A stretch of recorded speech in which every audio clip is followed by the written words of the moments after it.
말씀과 함께하는 성경 통독 해설 시간입니다.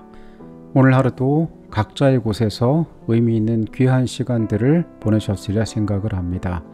하나님께서 우리에게 참 아름다운 계절을 주셨다는 생각을 해봤던 하루였습니다. 내일 10월 20일 우리가 함께 읽게 될 성경 통독의 범위는 마태복음 24장부터 26장까지의 말씀입니다. 우리는 그 끝을 향하여 달려가고 있는 예수님의 사역을 바라보고 있습니다. 마태복음 24장의 말씀으로 갑니다. 예수님께서는 성전에 무너질 것을 예언하셨습니다. 돌 하나도 돌 위에 남지 않고 다 무너뜨려지리라. 성전은 이스라엘 백성들의 자랑이었습니다. 솔로몬 성전이 바벨론의 침공에 의하여 파괴되고 포로에서 돌아온 그들은 스룹바벨 성전을 지었습니다. 그러나 이 성전은 이전의 영광만 못하였습니다. 예수님 시대의 유대의 왕이었던 헤롯은 에돔 사람이었습니다. 혈통적으로 정통성이 없었던 이 사람은 유대인 여인과 결혼하기도 하고 그 지배층의 환심을 사기 위하여 많은 노력을 하였습니다. 그 노력들 중 하나가 성전을 화려하게 증축하는 것이었습니다.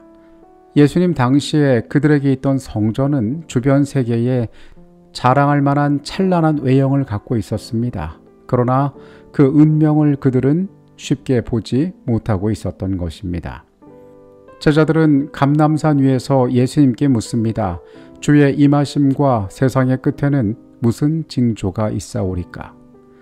우리는 마태복음 24장을 말세의 징조를 들려주시는 장으로 기억합니다. 미혹을 받지 않도록 주의하라.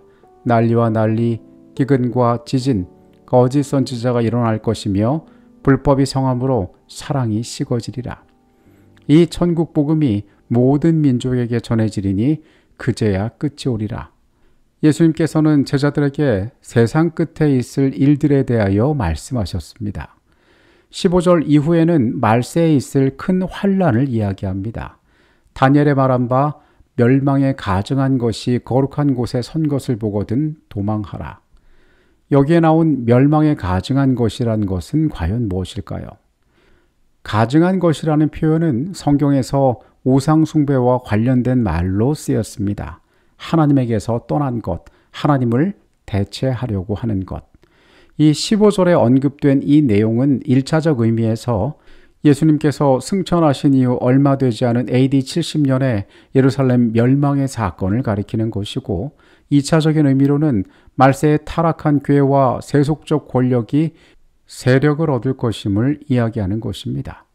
마지막 때에 우리가 당할 환란의 운명이 마치 예루살렘이 멸망할 때의 운명과 같은 것이라고 이야기하시는 것입니다. 큰 환란 후에 인자가 임한다라고 말씀하십니다. 구름을 타고 큰 능력으로 오시는 것을 온 세계가 볼 것입니다. 우리는 말씀을 통하여 재림의 광경이 어떠할지를 알 수 있습니다. 무화과나무의 교훈을 통하여 때를 분별할 줄 알아야 함을 이야기하십니다. 그러나 그 날과 그때는 아무도 모르나니 오직 아버지만 아시느니라. 그분께서 오시는 그 날은 사람이 정할 수 있는 것도 아니고 우리가 노력한다고 알 수 있는 것도 아니고 오직 아버지만 아심을 성경은 분명하게 이야기하고 있습니다. 그때는 노아의 때와 같다고 했습니다. 홍수는 이전에 경험해보지 못한 사건이었습니다. 비가 내린 적도 없었습니다. 그래서 이 일이 과연 일어나겠어라고 사람들이 생각했습니다. 그러나 그 날은 찾아왔던 것입니다. 급하게 도적같이 그날은 임한다라고 이야기합니다. 깨어있지 않으면 우리가 그분께서 언제 오시는지를 도무지 가늠할 수가 없다는 것입니다. 우리가 그 날은 알 수 없지만은 세상의 여러 증거들을 통하여 우리는 그분께서 오실 날이 가까웠다는 사실을 깨달을 수 있는 것입니다. 예수님께서는 기다리는 백성들의 사명에 대하여도 말씀하십니다. 너희는 충성되고 지혜 있는 종이 되어야 한다는 것입니다. 재림을 기다리는 사람들은 이 세상에서도 할 일이 있습니다. 멸망에 사라질 세상에서 우리가 어떻게 하면 구원받을지에 대한 스스로의 생각만 하는 것이 아니라 하나님께서 이 시간과 이 공간 가운데 우리를 두신 목적을 발견하고 주인의 계획에 충실하게 살아가는 것이 우리의 사명이라고 말씀하시는 것입니다. 25장 역시 기다림에 관한 이야기들로 가득 차 있습니다. 먼저 열처녀의 비유가 나오고요. 혼인잔치의 비유가 나옵니다. 우리가 깨어서 기다려야 한다는 사실을 이 비유를 통하여 말씀하십니다. 그리고 달란트의 비유가 나오게 됩니다. 달란트의 비유에서 우리가 배워야 하는 것은 주인이 어떠한 마음으로 이것을 그들의 종에게 맡겼냐 하는 것입니다. 주인이 원한 것은 높은 수익을 남기는 것이 아니었습니다. 주인이 종을 꾸짖은 것은 그가 수익을 남기지 못하였기 때문이 아니라 그가 그 달란트를 활용하지 않았기 때문이었습니다. 우리에게 하나님께서는 각자에게 달란트를 허락하셨습니다. 어떤 사람은 그것이 클 수도 있고 어떤 사람은 작을 수도 있습니다. 그러나 하나님께서 원하시는 것은 그것을 통하여 활용하는 것을 원하고 계신다는 것입니다.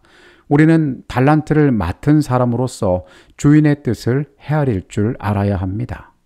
예수님께서는 인자가 올 때 그 오른편에 있는 양들과 왼편에 있는 염소가 어떠한 존재들인지에 대하여 말씀하십니다. 이 장면은 우리에게 굉장히 호기심을 끄는 장면일 수밖에 없는데 그 이유는 과연 어떤 사람이 구원받는가와 이 말씀이 관련이 있기 때문에 그렇습니다. 어떤 사람들에게 주님은 말씀하십니다. 너희가 나를 영접하였다. 그들이 묻습니다. 주님, 우리가 그런 적이 없었는데요. 또 다른 염소의 편에 있는 자들에게 말씀하십니다. 너희가 나를 영접하지 않았다. 주님, 우리가 언제 그랬습니까? 우리는 주님을 거절한 적이 없습니다.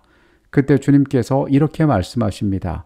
내 형제 중에 지극히 작은 자 하나에게 한 것이 곧 내게 한 것이니라.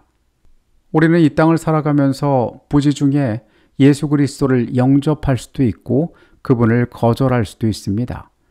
재림을 준비하며 살아가는 삶 가운데에 우리가 가져야 할 태도가 무엇인지 하나님의 말씀은 엄숙하게 설명하는 것입니다. 마태복음 26장은 예수를 죽이기 위해 모의하는 장면으로 시작합니다. 배단위 나병 환자 시몬의 집에 예수께서 식사하실 때에 한 여인이 예수의 머리에 옥합을 깨어서 부었습니다. 제자들은 이 일에 분노하였습니다. 왜냐하면 그 옥합이 비싼 가치를 가진 물건이었기 때문입니다. 이것을 팔아서 가난한 자들을 구제하였다면 좋았을 텐데 왜 이런 가치 없어 보이는 일을 했냐고 그들이 분노하였던 것입니다. 그러나 예수께서는 그녀를 칭찬하셨습니다. 이 여인은 나의 죽음을 준비하였다라고 말씀하십니다.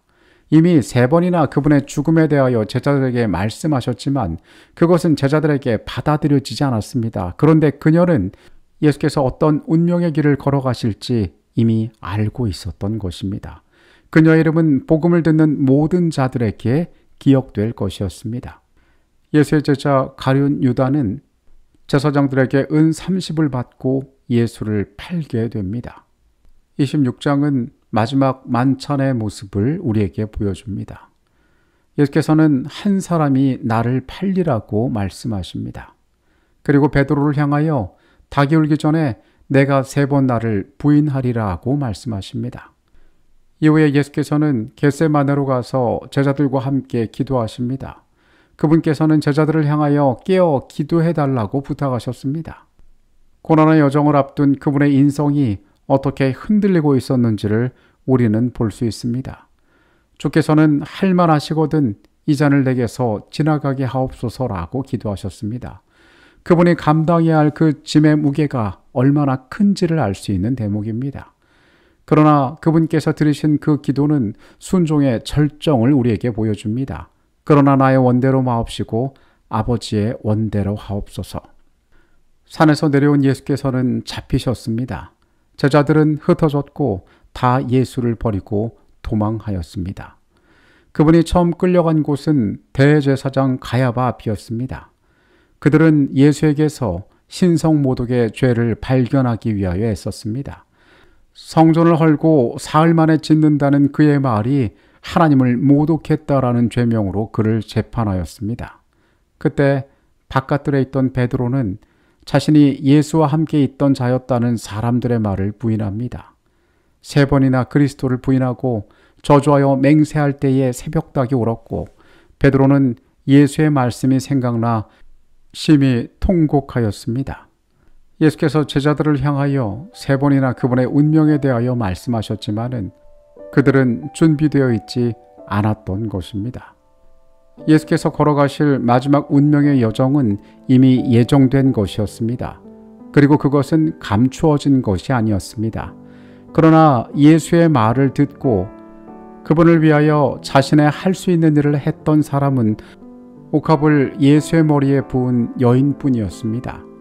우리는 준비되지 못한 제자들의 모습과 십자가를 앞둔 예수의 고뇌를 바라봅니다. 그리고 베드로의 실패 가운데 우리가 가진 연약함을 또한 보게 됩니다. 이어지는 고난의 여정을 숨죽여 자세히 살펴보게 되시기 바랍니다. 고난 가운데 예수께서 어떻게 말씀을 성취시키시고 우리의 구원을 이뤄가셨는지 우리가 더 잘 깨닫게 되었으면 좋겠습니다. 내일의 범위는 마태복음 24장에서 26장까지의 말씀입니다. 모두 좋은 밤 되시고요. 내일 밤에 다시 만나겠습니다. 기도하시겠습니다. 하나님, 우리의 하루의 삶 가운데 함께 계셨음에 감사드립니다. 둔하고 어리석은 우리가 말씀을 열 때에 성령께서 진리를 우리에게 알게 하여 주시옵소서. 겸손한 마음을 허락하셔서 주의 진리를 올바르게 깨닫게 하여 주시옵소서. 그리스도의 고난의 여정을 따라가며 우리를 새롭게 하신 은혜가 무엇인지를 다시 발견하게 하여 주시옵소서. 예수 그리스도 이름으로 기도합니다. 아멘.